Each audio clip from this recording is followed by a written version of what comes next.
Hey everyone, how's it going? Today we are looking at the Splash Fun wind-up divers. They come in two colors, red and blue.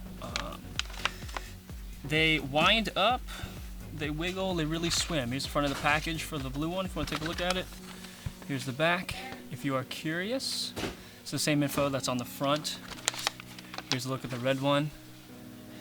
Alright, let's try one of these out. They basically wind up on the bottom here with this, and I guess it makes their feet wiggle.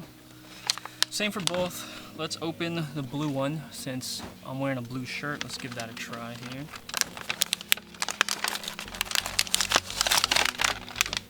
Alright. Easy packaging. Let's just get this out of the way.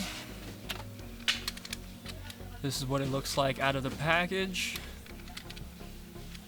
Let's wind it up out of the package to see how it... Oh, wow, you can actually get a lot out of one wind. Let's do it again.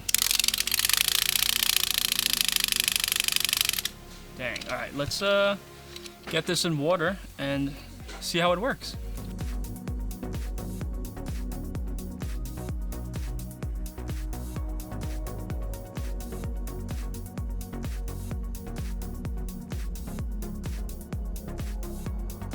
Alright, so that was the Splash Fun wind-up diver. Great for little kids. It's meant for 2+ years old. Once again, this is the blue one out of the package. It does come in red as well. But yeah, so that was cool. I like that. Thanks just for watching. I'll see you next time.